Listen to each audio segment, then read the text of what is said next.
नमस्कार, मैं अमित कुमार। साथियों, ईरान ने पाकिस्तान पर हमला कर दिया। पाकिस्तान के 2 सिविलियन बच्चे मारे जाते हैं, 3 महिलाएं जिसमें घायल हो जाती हैं। लेकिन क्या अब पाकिस्तान भी इसका जवाब देगा और क्या इस आपसी लड़ाई में भारत भी शामिल हो जाएगा? क्योंकि पाकिस्तान को कहीं ना कहीं यह लग रहा होगा कि जैसे ही जयशंकर जी यानी कि जो भारत के मंत्री हैं वो विदेशी यात्रा से लौट करके भारत पहुंचते हैं, वैसे ही ईरान ने पाकिस्तान पर हमला कर दिया, पाकिस्तान का बलूचिस्तान पर हमला कर दिया। और ये कब खबर निकल के आती है? ये खबर तब साथियों बहुत जरूरी हो जाती है जब ऐसी फोटोज जयशंकर जी के द्वारा 15 और 16 तारीख में, कब बात करते हैं जी, 15 और 16 तारीख में जब ये फोटो डाली जाती है और इसमें स्पेशली एक बात कही जाती है। वो क्या है? वो है expressed condolence on a Kerman attack. जो वहां पर आतंकी हमला हुआ था, जब ये ईरान के लोग अपने जो इनका बहुत ही प्रमुख नेता था उसकी बरसी पर गए हुए थे और वहां पर साथियों बहुत बड़ा बम धमाका हुआ, उसकी जिम्मेदारी जैश अल अदल ने ली थी, जो कि बलूचिस्तान के पाकिस्तान में रहते हैं, जो कि जिसे ईरान के द्वारा आतंकी संगठन घोषित किया जा चुका है। और वहां पर जब बम फटा उस पर साथियों जयशंकर जी के द्वारा क्या किया गया? कंडोलेंस व्यक्त की गई। और उसके बाद यह खबर निकल के आती है कि ईरान ने बलूचिस्तान पर हमला कर दिया, या कहें कि बलूचिस्तान पर अपनी एयर स्ट्राइक कर दी, जिस पर पाकिस्तान ने कहा कि यह बिल्कुल भी एक्सेप्टेबल नहीं है, यह करना बिल्कुल भी सही नहीं है। साथ ही साथ पाकिस्तान ने इस पर सख्त एक्शन लेते हुए एक काम किया, जो ईरान के विदेशी मंत्री थे उनको ईरान भेज दिया और ईरान से अपने मंत्री को वापस बुला लिया है। लगता है पाकिस्तान एक बहुत बड़ी गलती करने वाला है। गलती कैसे? क्योंकि वो कहीं ना कहीं यह सोच रहा होगा कि वो ईरान पर हमला कर देगा, लेकिन ये उसकी बहुत बड़ी गलती होगी।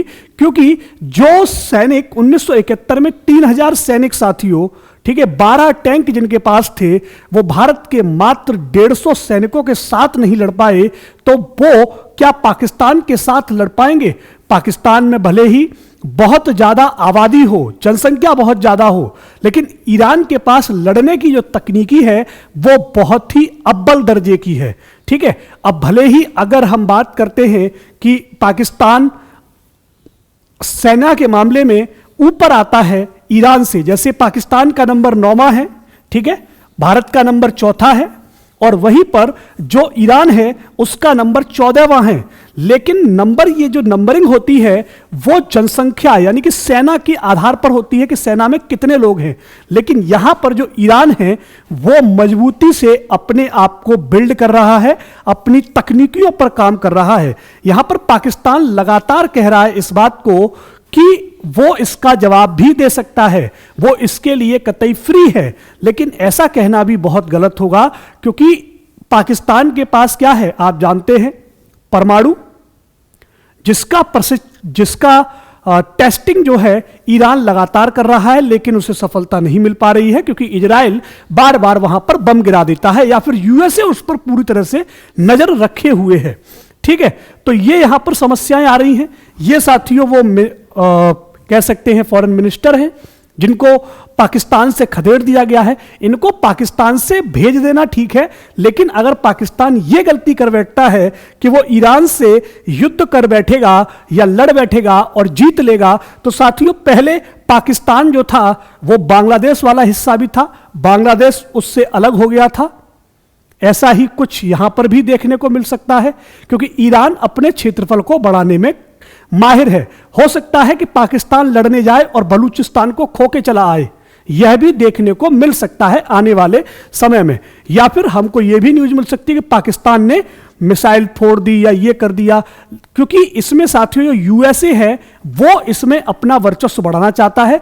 वो हो सकता है कि पाकिस्तान को आर्मी दे दे, या वहां पर जो इक्विपमेंट्स हैं, जो भी जरूरत के सामान हैं, मिसाइल्स हैं, बमबारी के लिए सामान है, वो सब यूएसए प्रोवाइड करवा दे, कह रहे तुम लड़ो, बस लड़ो, हमारा ले जाओ, हम देने को तैयार हैं।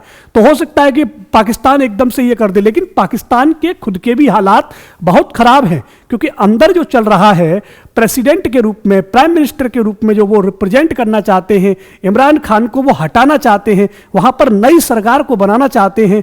तो ये, और इमरान खान को उन्होंने जेल में डाल रखा है, जबकि इमरान खान के वहां पर अधिकतर फैन फॉलोइंग है। यहां पर लड़ाई जो है वो आतंकी संगठन की है। ईरान ने साफ साफ ये कह दिया है कि हमने केवल जो हमला किया है वो जैश अल अदल पर किया है, जो कि आतंकी संगठन है, जो ईरान के खिलाफ काम कर रहा था। ईरान के पास में 23 दिसंबर के आसपास साथियों 11 पुलिस वालों को, जो कि ईरान के पुलिस वाले थे, उनको इन आतंकी संगठनों ने मार दिया था। ठीक है, और उसके बाद उन्होंने यह अटैक प्लान किया, और वो अटैक उसी जगह पर किए गए जहां पर उनके मजबूत ठिकाने थे। लेकिन पाकिस्तान इस चीज को नकार देता है कि इससे जैश अल अदल को कोई भी नुकसान नहीं हुआ है। इसमें 2 सिविलियन मारे गए और 3 महिलाएं बुरी तरह से घायल हो गई। यहां पर मैं आपको अलग अलग न्यूज के माध्यम से, अलग अलग न्यूज जो छप रही हैं उनके माध्यम से आपको जानकारी दे रहा हूं। Pakistan warns of consequences after Iran deadly bombing killed 2 children. बस यही बात कह रहा है कि 2 बच्चों को मार दिया, तुमने 2 बच्चों को मार दिया। अरे भाई, उन्होंने आतंकी संगठन को टारगेट किया था। ठीक है, उसमें अब ये चीज देखिए, मिसाइल जहां गिरती है उसे पता नहीं होता कि कहां गिरना है। ठीक है, अटैक उसी इलाके पर हुआ है, ये बात भी तो पाकिस्तान को बोलनी चाहिए, और उसमें जैश अल अदल को कितना नुकसान हुआ है यह भी यहां पर बताना चाहिए। अब बात आती है कि जैश अल अदल कौन है। ये सुन्नी आतंकी संगठन है जिनके पास हथियार हैं। ठीक है, और वो बार बार अटैक करते रहते हैं ईरानी सेना पर, या ईरान के खिलाफ काम करने का काम करते रहते हैं, क्योंकि इजराइल और गाजा पट्टी पर लगातार हमास का युद्ध चल रहा है। यमन पर यूएसए ने बमबारी कर दी थी। क्यों? क्योंकि साथियों जो यमन है वहां पर हुतीज हैं। जो हुती है साथियों वो शिया ग्रुप है जिसे ईरान सपोर्ट करता है। और ईरान ऐसा क्यों चाहता है? क्योंकि साथियों सऊदी अरेबिया पर वह थोड़ा सा अपना वर्चस्व बना सके, इसलिए वो चाहता है कि इधर इजराइल में मेरी एंट्री हो जाए, इधर यमन हो जाए, तो 2 तरफ से मैं अटैक कर सकता हूं। साथ ही साथ वो सीरिया और किस पर अटैक कर चुका है? इराक पर भी अटैक कर चुका है ईरान। तो ईरान क्या कर रहा है? किसी भी प्रकार की कोई भी सुरक्षा के मामले में कोई भी गलती करना नहीं चाहता है, और वो अपने आप को डोमिनेंट बना रहा है। कह रहा है कि मैं करूंगा भले ही मरूं या ना मरूं, लेकिन मैं मारूंगा जरूर। ठीक है, तो यहां पर इसलिए चल रहा है ईरान स्ट्राइक। यहां पर देख सकते हो Pakistani angry reaction, India says this is a matter between Iran और पाकिस्तान। भाई इंडिया ने इसमें सीधा कह दिया है कि इसमें हमारा कोई हाथ नहीं है। ठीक है, ये पूरा का पूरा मैटर ईरान का है और पाकिस्तान का है। हमने ऐसा कोई भी इसमें कुछ नहीं कहा है। यह साथियों भारत की तरफ से यह प्रेस नोट जारी किया गया है। इसमें कहा गया this is the matter between the Iran और Pakistan. Enforce India is a concern we have uncompromising position of zero tolerance. सीधी बात है, इन्होंने सीधा कहा हुआ है कि हम जीरो टॉलरेंस की पॉलिसी रखते हैं। अगर हम पर अटैक होगा तो हम भी अटैक करेंगे। अगर पाकिस्तान अब यह सोच ले कि वो जम्मू कश्मीर में घुस करके मारेगा, तो भैया सीधी बात है, पाकिस्तान ने कहा, वो इंडिया ने कहा कि हम जीरो टॉलरेंस की पॉलिसी पर काम कर रहे हैं और हम इसके समर्थन में हैं। ठीक है, और हम यह भी समझते हैं कि अभी पाकिस्तान में क्या स्थिति बनी हुई है। ठीक है, we understand action that countries take in their self defence. भाई वो समझती है, भारत ये जानता है, समझता है कि अपने सेल्फ डिफेंस में पाकिस्तान क्या कर सकता है। लेकिन पाकिस्तान वो बिल्कुल भी गलती ना करे, क्योंकि सभी देश पाकिस्तान के खिलाफ हो चुके हैं। मतलब पाकिस्तान के जितने भी पड़ोसी देश हैं उन सबसे पाकिस्तान की बिल्कुल नहीं बन रही है। इधर ईरान से बिगड़ चुकी है, इधर साथियों अफगानिस्तान से बिगड़ चुकी है, इधर भारत से बिगड़ी हुई पहले से ही थी। बस चाइना एक उसका दोस्त बना हुआ है, क्योंकि चाइना चाहता है कि वो कर्ज में लोगों को डुबाए और फिर उस पर अपना राज करे और अपने आप को विकसित करे, अपने आप को डेवलप करे। ठीक है, कोई भी देश साथियों ये अभी बिल्कुल नहीं चाहता कि वो ऐसे किसी भी जंग में कूदने का प्रयास करे। अगर पाकिस्तान यहां पर ईरान के साथ युद्ध करता है तो इसमें सबसे भारी नुकसान जो लगता है वो पाकिस्तान का ही होगा। ठीक है, तो देखते हैं साथियों, यहां पर एक चीज उसके दिमाग में चल सकती है, न्यूक्लियर बॉम्ब। ठीक है, जो कि अभी साथियों ईरान के पास नहीं है, लेकिन ईरान लगातार कोशिश कर रहा है।